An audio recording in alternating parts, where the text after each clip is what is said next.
Hey YouTube. So in this video I wanted to talk about my trip to Oahu. So this is kind of my second leg of my Hawaii trip. So if you don't know, for those that are just tuning in, last year in 2023 I took a hiatus from work, a leave of absence, or I basically just quit. I didn't go on LOA. And I just traveled around a lot of different places that I had on my bucket list. So, my last video I discussed kind of what my original trip was with my dad. My initial plan, I went to Maui for a few days. We did the road to Hana and beyond, so basically the loop around all of Maui. And that was cool. It was only a couple of days long. And then we went to Oahu after that.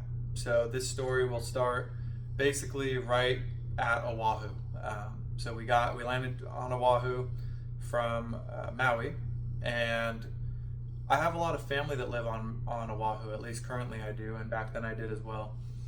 So we went to my aunt Jennifer's house, who had a house there, and it was great. She has a nice big house over like maybe 10 minutes, not even like 5 minutes outside of Honolulu, and so that was great. We had a truck to drive, a little beat up white truck, but it got us from point A to point B, a little Ford.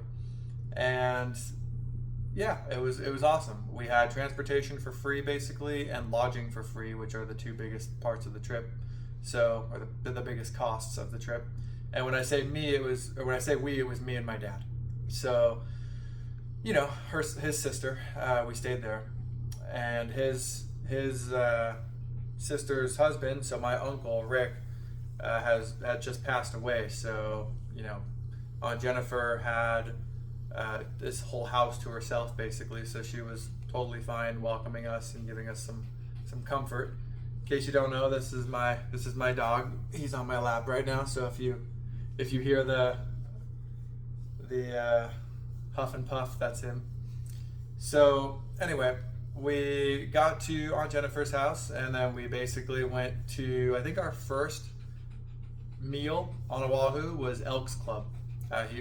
My aunt and uncle are both members of the Elks Club on Oahu, and so they took us out to dinner there, and that was a beautiful view. The Elks Club is basically kind of in Waikiki. It's right on the beach, so they have there is no real beach portion of it in terms of where the restaurant is, which means that the restaurant seating goes right up to the rock, right up to the shore. And it's awesome because on a nice day you can see just the horizon, and there's nothing in front of you. You are the building on the beach basically. And the food is also really great. If memory serves, I think I had salmon that night, and that was really, really, really good salmon. So the next day we went up hiking, I believe, and the first hike that we did was the Lighthouse Trail. So we kind of drove out of Honolulu over to the southern part of the island, and we did the Lighthouse Trail. The Lighthouse Trail is less of a trail, more of a walkway hill.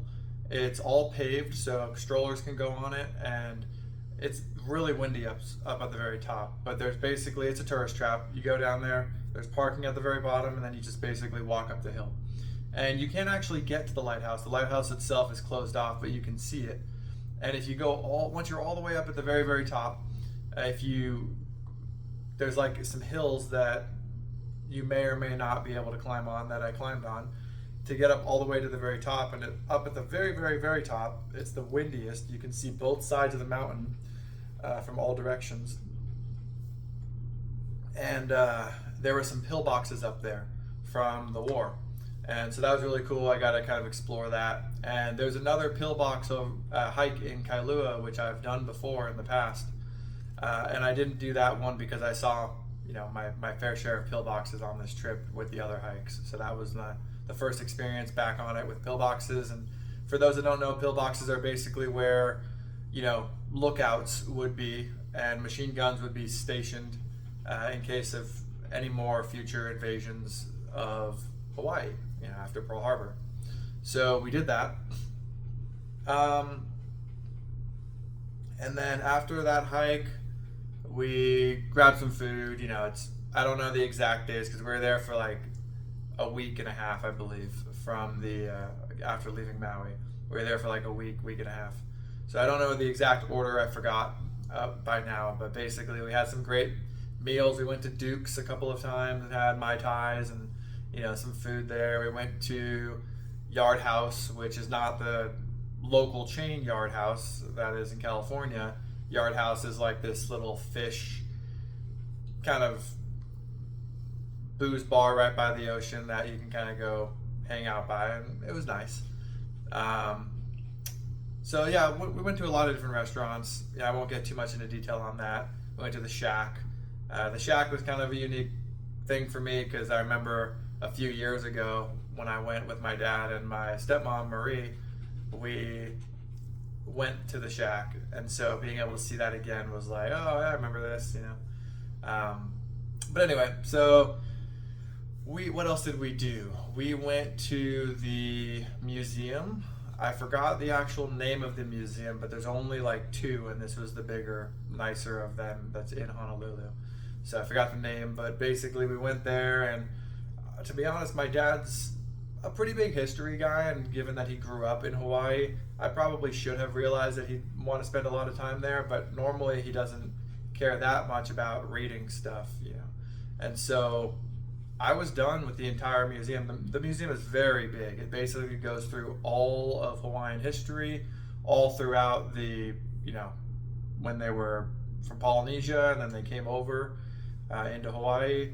And so, you know, I learned a lot of cool stuff there. They had like the grass huts and all the tikis and, you know, where they did sacrifices and the burial grounds and all that stuff. It was kind of built out displays. It was really, really nice museum. I wish I could remember the name. I think it started with a B. But anyway, so we did that, and I was done within about 45 minutes. I had seen everything I wanted to see, and we ended up spending like 2.5 hours there while my dad just kind of, you know, I would go from one to the other. Oh, okay, this is what the princess wore. Okay, this is this. This is the descendants of Kamehameha and all that. And then my dad would like sit there and read the entire thing for each section, and it was 3 stories high. Pretty big museum in general. So that was cool though. We also went to Pearl Harbor. I didn't actually go to Pearl Harbor, what most people think of, which is basically the sunk ship. We did the USS, I think it was Missouri, and that was actually a real battleship that was still not active, but still afloat, and all the, you know, still intact basically. So we got a tour in there, and we went to the captain's deck and saw where everyone would monitor all the stuff. I've got a picture of me sitting in the captain's chair, and it's all kind of like, you know, all dark with all the neon blue screens. It kind of looks like a spaceship almost. You know, you're in a ship, and so that was really cool.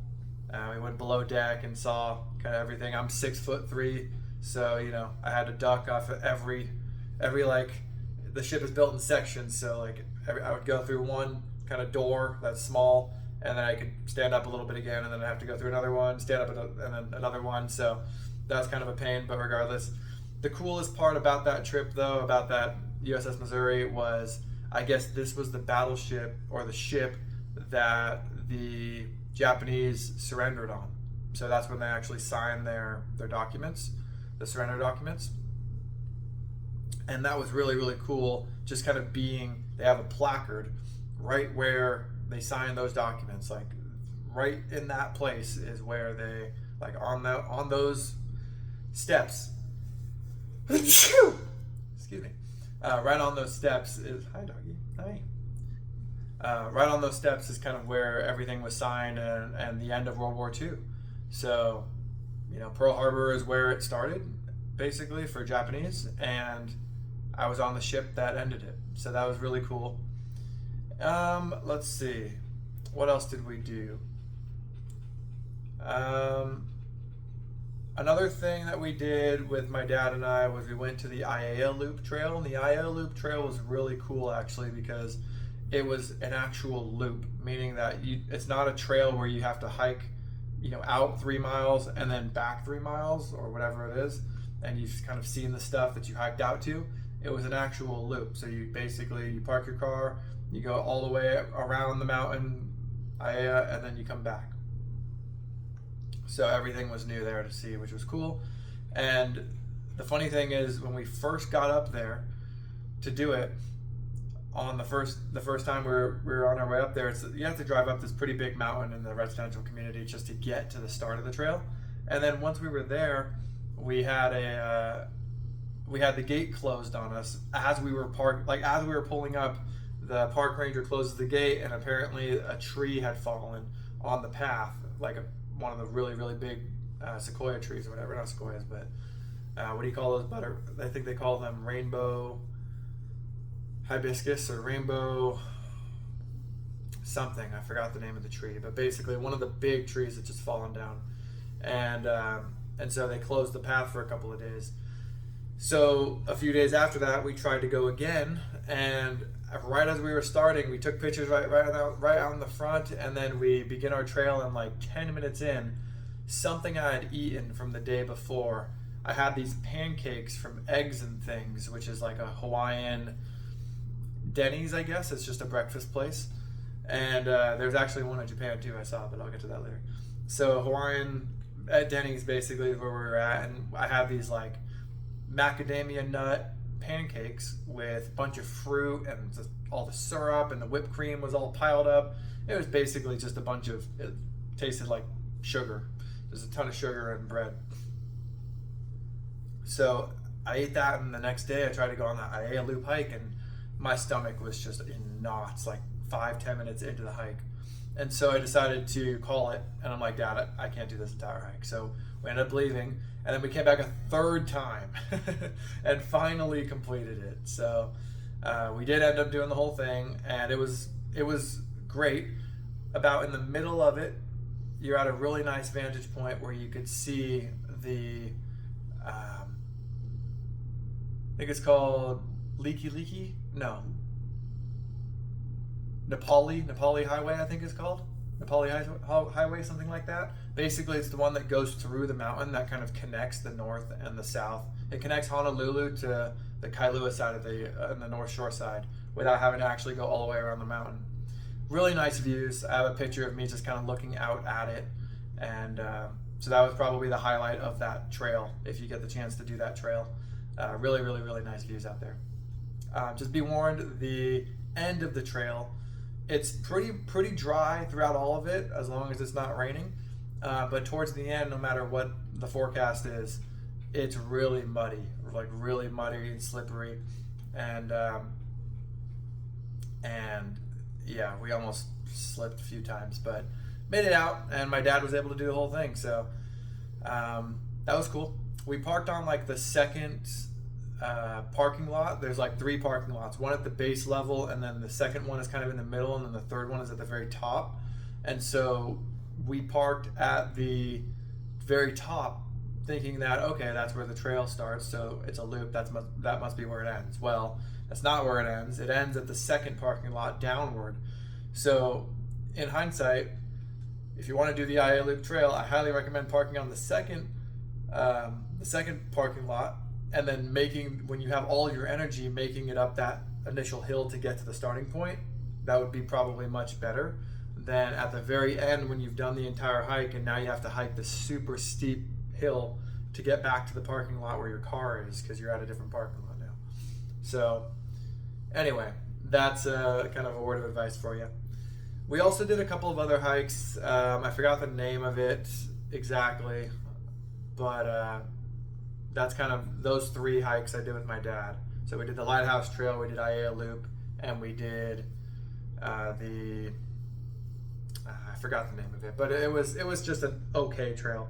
It kind of looked like Planet of the Apes when we were going through it, because you could just see all like the overgrown, the trees were like connecting on top, and just you could see kind of, you're on this like crevice, if you will, and you could see all the nature. It was pretty cool views, but it was short, and there were a lot of mosquitoes, so that one was not that great. Sorry, I forgot the name of the trail. But anyway, so that was pretty much the extent of what we did. There was a lot of just kind of hanging around. You know, we walked by the boardwalk on Waikiki. We ate food. We hung out with my aunt and my uncle. My uncle actually lives on the Mauna Loa Garden property, so the park. He's been building King Kamehameha's summer palace out there for the last 10 years, kind of restructuring it or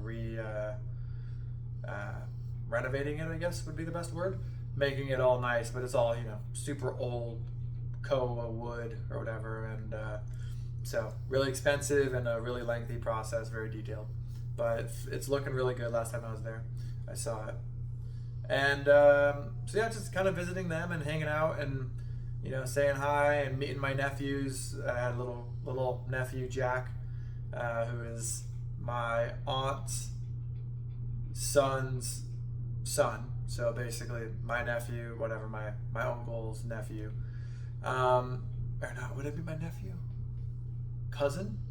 My cousin's son. I think that's a nephew, right? Pretty sure.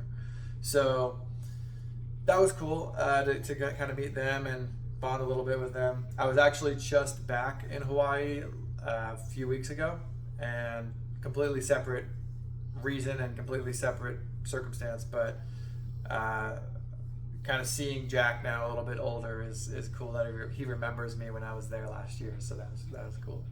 But yeah, that was basically my Oahu trip. We kind of waited out the storm for about a week. That was on the Big Island. Like I said in my last video, we were originally going to go straight from Maui to the Big Island and then just do the remainder of the trip on Oahu.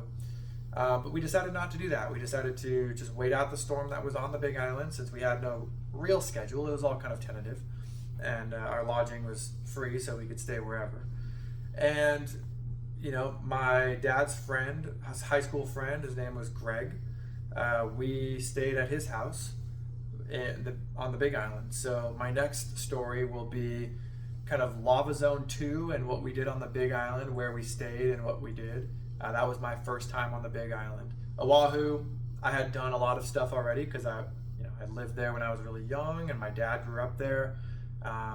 So yeah, we did a lot of stuff, but we also kind of knew a lot of the place already. It wasn't anything, we weren't exploring new territory, so to speak. We were just kind of doing stuff that either he had done before or seen done or whatever the case was. So the cool thing is, even though my dad grew up there, he surfed a lot. He didn't hike a lot. So all the hikes that he did, he had actually never done before, which was really cool. So we got some cool experiences for the both of us. But anyway, all right, Chippo is done with being on my lap now, so I'm gonna go, and his hair is driving my nose crazy. I feel like I've got allergies. So thanks for listening, guys. Hope the panting in the background wasn't too much for you. Say goodbye, Chippy. Say goodbye. Look. Oh boy. Okay. All right. But yeah, thanks for watching, guys. That's basically my Oahu part 1. And stay tuned for next episode, which will be the Big Island of Oahu, Kona. I've got some cool stories about that too. All right. Have a good one. Bye-bye.